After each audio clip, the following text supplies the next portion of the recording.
So today we will solve questions from question number 81. In the previous videos we completed questions till 80 of chapter 2 permanent dentition from the subject oral anatomy. So let's begin. According to Shore and Massler, the crown completion of both permanent maxillary and mandibular first molar is. So its answer is option B, 2.5 to 3 years. Okay. Question 82. The maxillary lateral incisor is smaller than the maxillary central incisor on all aspects except which of the following? So its answer is option D, root length. The maxillary lateral incisor is smaller than the maxillary central incisor on all aspects except root length. Okay. Question 83. Crown formation of all permanent teeth except third molar is completed between. So its answer is option A, birth to 8 years. Crown completion of all permanent teeth except third molars is completed between birth to 8 years. Question 84. Following eruption, the roots of maxillary central incisor completes development at what approximate age? So its answer is D, 10 years. Okay. Now question 85. An 8-year-old child comes to your clinic with large front teeth having jagged margins. Which is the treatment plan for this patient? So its answer will be D, assure him and send him back, because it is normal for that age of the child. At age of 8 years, incisor erupts and newly erupted incisors have mamelons, so the child does not require any treatment. Okay. Question 86. In the mandibular arch, in which tooth maximum lingual inclination is present? So its answer is first premolar. In mandibular arch, the tooth with maximum lingual inclination is first premolar. Question 87. Ratio of mesiodistal width to height of crown of maxillary canine is. So its answer is 8:10. Okay. So let's see its explanation. Maxillary canine. Mesiodistal diameter of the crown is 7.5 mm and length of the crown is 10. So its ratio would be 8:10. Mandibular canine. Mesiodistal diameter of the crown is 7 mm and length of the crown is 11 mm. Okay. Now question 88. In maxillary first permanent molar, the two obtuse angles are. So answer is option C, distofacial and mesiolingual. In maxillary first molar, the two obtuse angles are distofacial and mesiolingual. Question 89. Dentine islands are frequently found in the root canals of which of the following permanent teeth? So its answer is option C, maxillary second premolar and mandibular canine.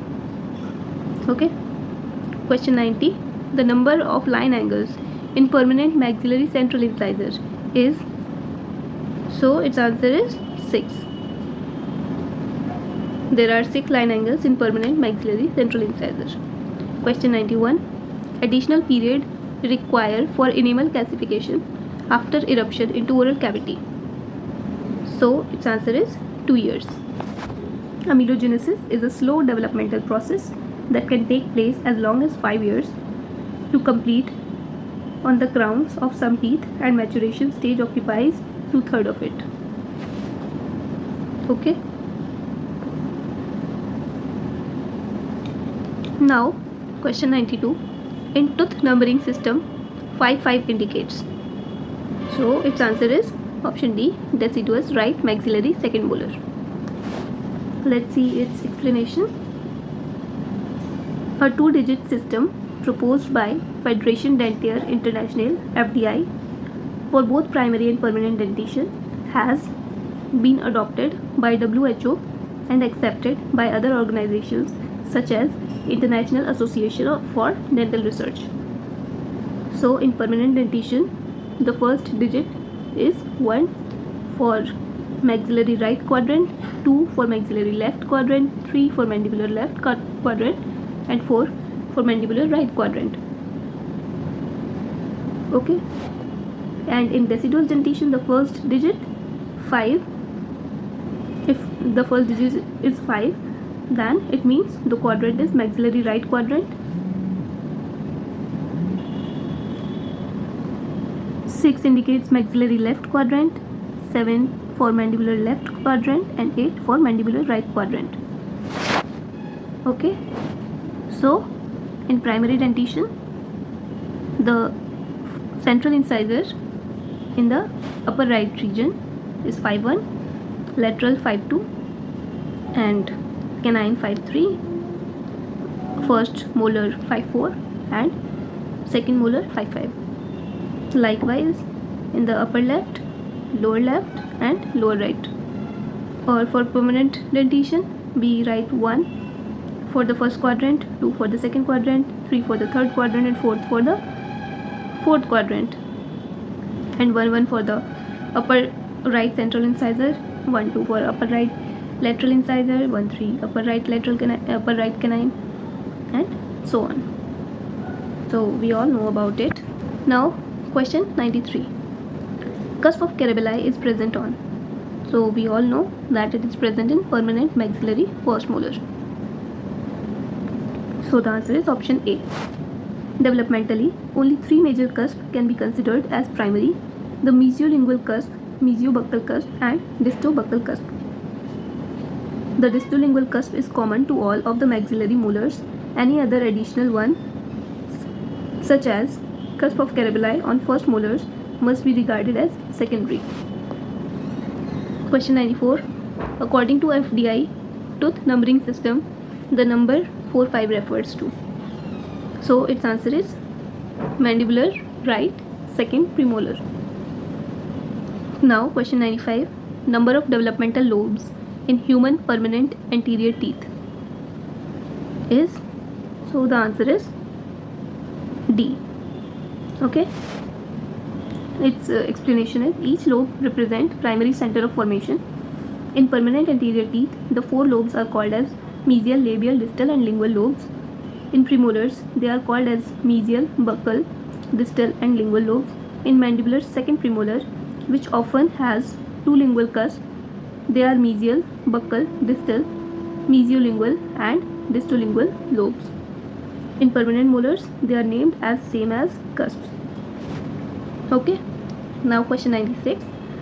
The mesial marginal developmental groove is present on.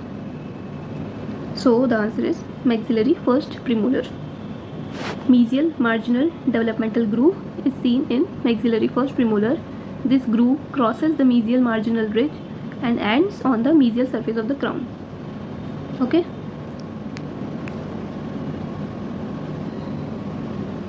Now question 97. Which of the following grooves separate cusp ridges from marginal ridges? So its answer is developmental grooves.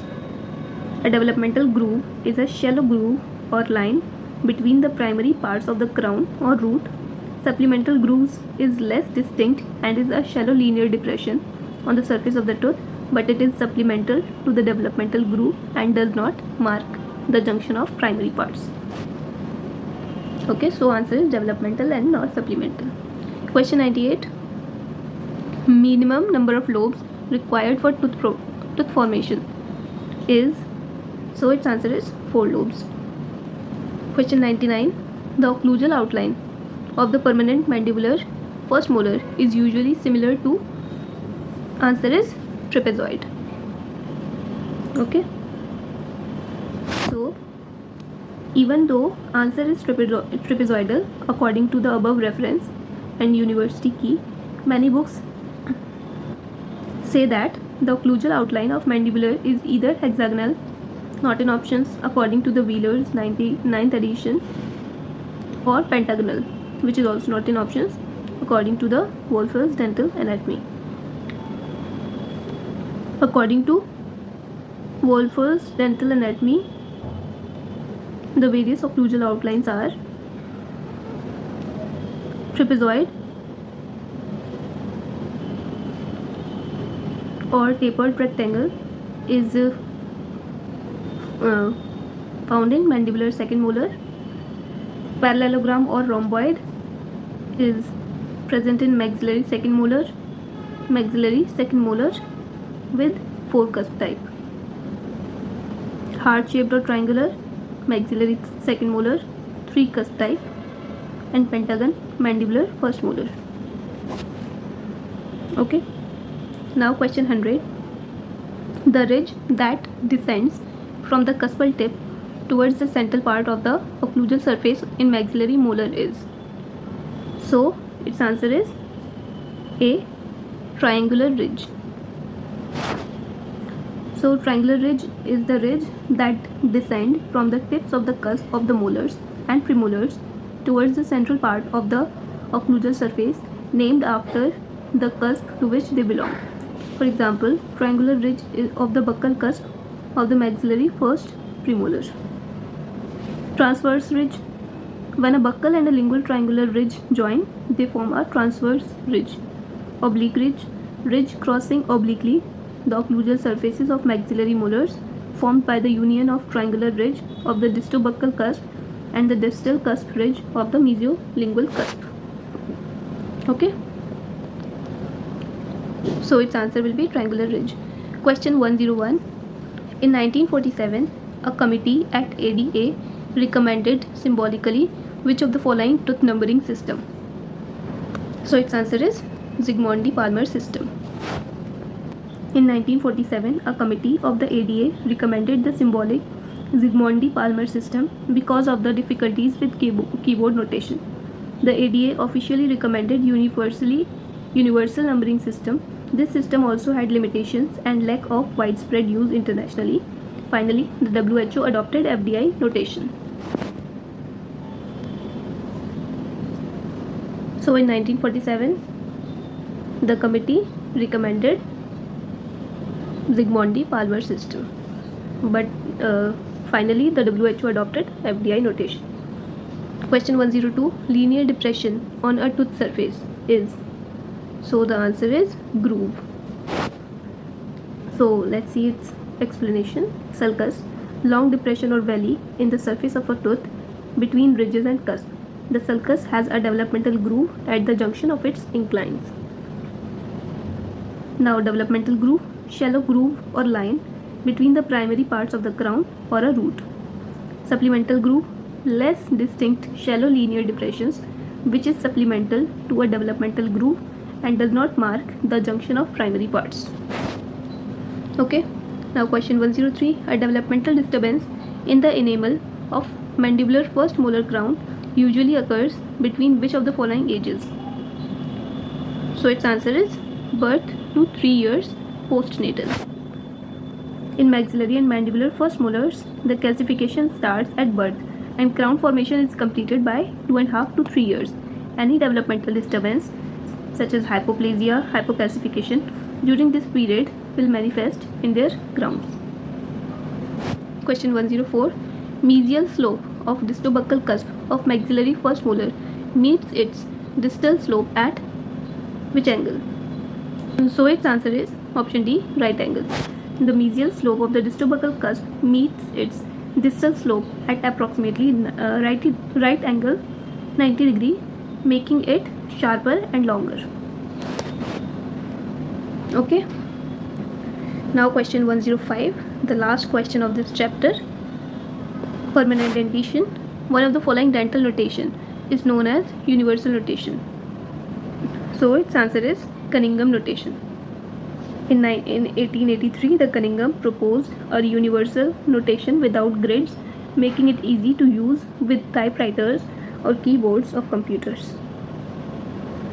Okay, we have done this chapter's MCQs, the permanent dentition of the subject oral anatomy or dental anatomy. So if you like this video, if it is helpful to you, please do like and subscribe to this channel. Thank you so much.